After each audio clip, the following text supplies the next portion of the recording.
Opa, galera, vamos aqui para um estudo, né, para mais um vídeo. Então, assim, o que é que tem era para nós aí? Vestibular dessa Universidade Federal do Pará. O faturamento de uma empresa na venda de certo produto pode ser modelo matemático, por uma função quadrática, chamada função do segundo grau, função, né, quadrática ou função do segundo grau, que é do tipo f de p, ou seja, a variável aqui é p, é do tipo AP ao quadrado mais BP mais C, ou seja, uma função do segundo grau, sendo P o preço de venda praticado por essa empresa. A figura abaixo, que é esse desenho, tem lá os valores de P, que são do eixo X, e a imagem f de P do eixo Y. Ou seja, eu pego os valores de P, substituo na função, me dá o resultado que é f de P. Tá ok? Então, a figura abaixo apresenta os faturamentos obtidos em função do preço. Eu já comentei. E o gráfico da função quadrática, que se aproxima desse faturamento. Então, essa é a função quadrática que aproxima desse faturamento. Esse é o gráfico, que se aproxima desse faturamento. Sobre os coeficientes da função quadrática, é correto afirmar que. Então, vamos relembrar algumas coisinhas aqui. Então, uma função do segundo grau é do tipo, né, f de x, que é igual a x² mais bx mais c. Esse é o tipo da função, que é essa daqui, ali na variável p de preço, certo? E sobre os valores de A, o que a gente pode retirar sobre os valores de A? Que característica, que propriedade? Se o A for positivo, ou se o A for negativo.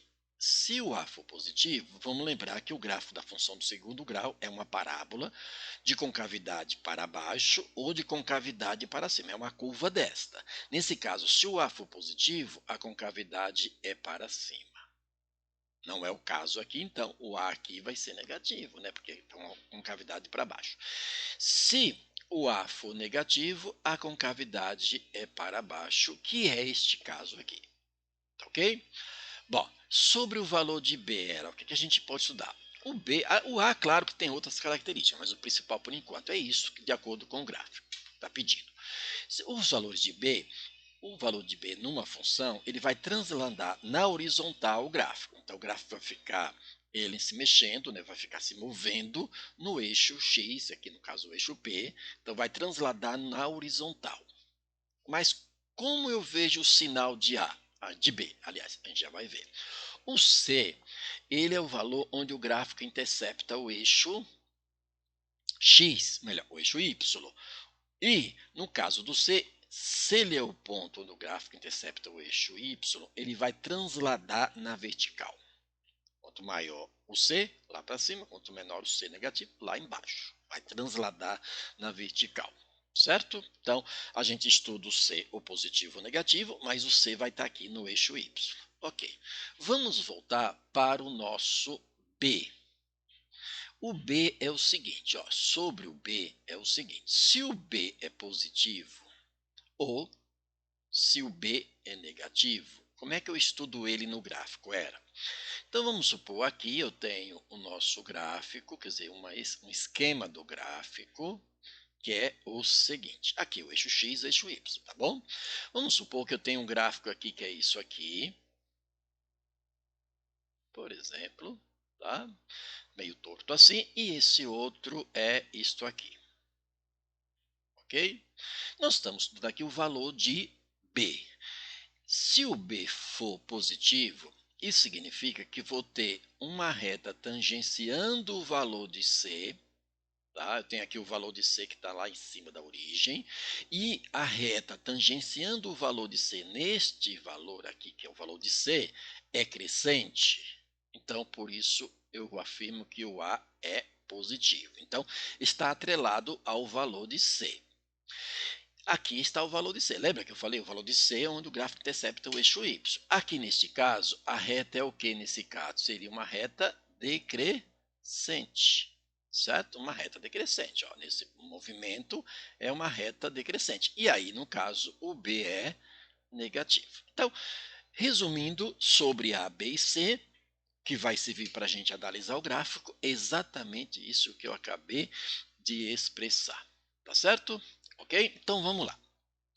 Neste caso, eu já falei que o valor de A sendo positivo, a concavidade é para cima. Olha, aqui a concavidade da parábola desse faturamento é para baixo. Então, se é para baixo, aqui já não pode ser, porque o A é positivo. Essa também já não pode ser, porque o A é positivo. Ok?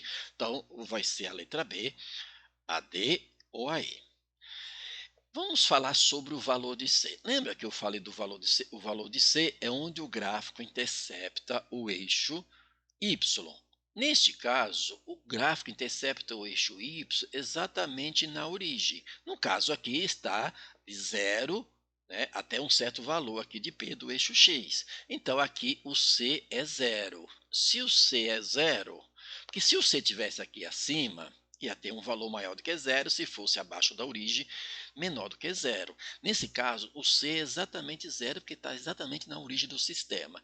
Então, se o C é 0, isso aqui não pode ser como resposta, porque o C aqui está sendo menor do que 0. Então, nós temos a letra D e a letra C para analisar. Então, nós já estudamos o A, que é negativo, o C é 0, agora vamos estudar o B. Lembra, eu vou lá onde tem o valor de C no gráfico, onde tem o valor de C no gráfico, e vou analisar a curva nesse ponto, nesse valor de C. Tá certo?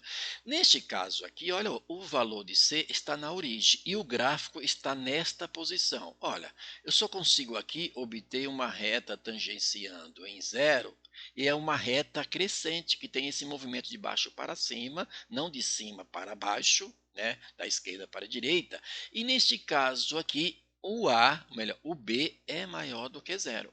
Então, não pode ser a letra D. E aí, portanto, a nossa resposta é a letra E. Tá certo? Perfeito? Espero que tenha ajudado. Um bom exercício para a gente analisar sem fazer cálculo. Já pensou? Então, foco nos estudos. Aquele abraço e me siga, compartilhe, se inscreva no meu canal. Sucesso!